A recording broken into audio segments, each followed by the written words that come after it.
Hey Exiles, Iquus here with another Sentinel update.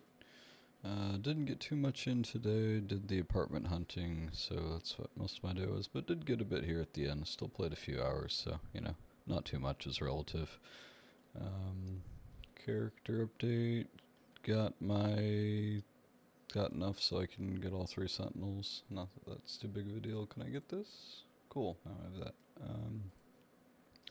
That, by the way, says Apex Sentinels sap enemies for 5 seconds, so they deal less damage, so it sort of cancels out the Apex. I honestly don't know how much Empower changes the creatures. If one of you knows, please let me know in the comments, because honestly I have no idea how much it changes it. What's me going? I'm actually still on a 4 link, which is kind of crazy, but just broke into red maps now. Got my writhing invitations, so probably going to do that next. I do have a 5 socket and a 5 link harvest crafts in my station. I just haven't found a body armor that I care about yet, so I haven't bothered. Still looking for a +1 amulet. Got an upgrade on the shield, on the scepter. Other than that, just got a bunch of random stuff. Got the ignite prolif on gloves, which is nice. Defense is looking reasonable. Got a little show off the 6,000 life. Decent resist, decent chaos. I was capped, but I took it off for something else. Found a couple more unique ones. I haven't used them yet. I figured both of these seem like they'd be best used, when you're in T16, so you get the most value for what they are. But the Arbiter here, increased chance to add rewards, increased empowerment, and then the Torturer changes normal rarity enemies to be rare. And this is on Pandemonium, so I think this is going to be kind of insane. Is you're going to run out into a big pack of white, hit this, and all of a sudden they're all going to be rare. And with these Nemesis rares, that's not a joke. So I think if I'm doing this in a T16, I'm going to be, want to be well geared before I do it. Still, on the Arch Nemesis modifiers, I guess they did a hot fix in the night last night where they toned down the damage. Honestly, I didn't really mind the damage so much. It's the modifiers that are bothering me, and that's what they haven't switched. So like, they have Effigy, which makes you take reflected damage when they hit it. So what I did to counter that, because that seems quite dangerous, is I took Soul of Yugal, 50% reduced reflective damage, and then on the passive, this is only elemental, but 60%, a total of over 100% reduced reflected elemental, which means also I don't have to pay attention to elemental reflect maps. So that's one thing I did to counter it, but they still have invulnerable in the game, which is crazy to me. And I know Droughtbringer's given some people some problems. Not too big of an issue for me, but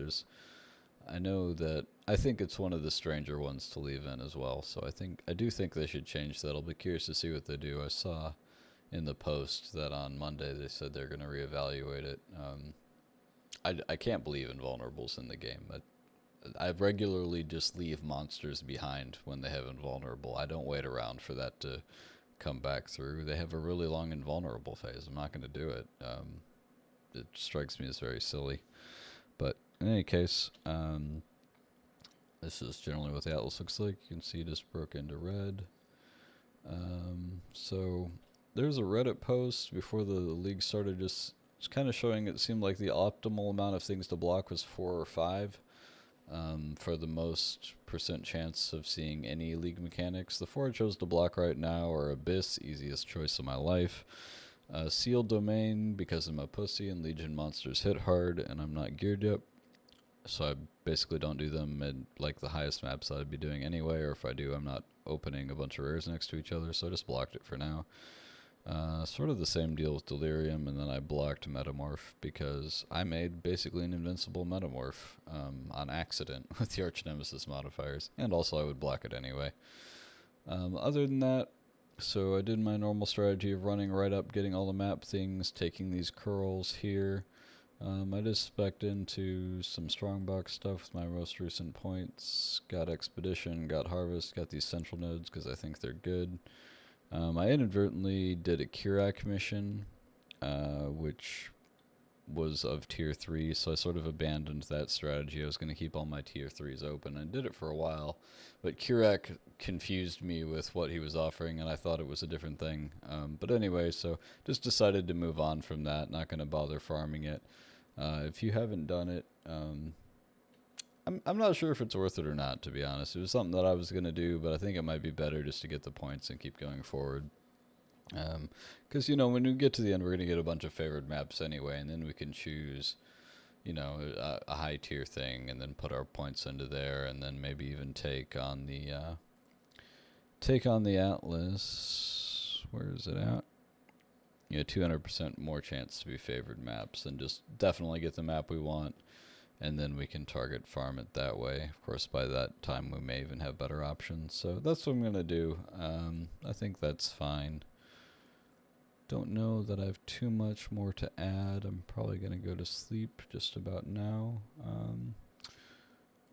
If you get my character off of like Ponent or something, and you're curious how I'm actually running this, because some of these auras that I have in my gear, I'm just leveling the gem. But right now I have Herald of Ash, Herald of Purity, Purity of Ice, Purity of Lightning, and Tempest Shield on. I can technically run Defiance Banner, but then I would have to take a couple things onto Life Tap, so I haven't bothered doing that. Probably just won't, but I don't know, I'm leveling it anyway. I had a couple interesting drops. Got a couple Exalts, gotten a Null, but probably most interestingly,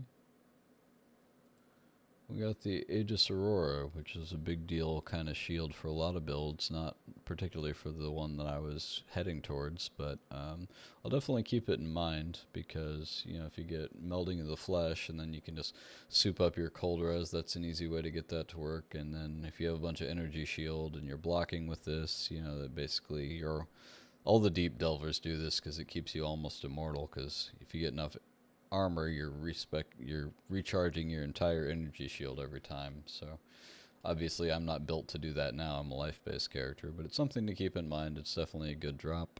I got a Your House to Blacksteel as well, so maybe I'll do the animated weapon build later in the league. Obviously I need a few more flasks before I do that. Don't think there was anything else that was too notable. So, yep, that's my update for now. Let me know how it's going. Hope you're having a fun Sentinel League. I'm actually enjoying it quite a lot. I know a lot of people think things are overtuned, but it feels fine to me. The nice thing about sort of focusing on Gauntlet, generally speaking, is everything else just feels fine. So, I'm not too bothered about anything. Hopefully it's not bothering you too much. But, yep, I'll catch you in the next one. Hike, what's up?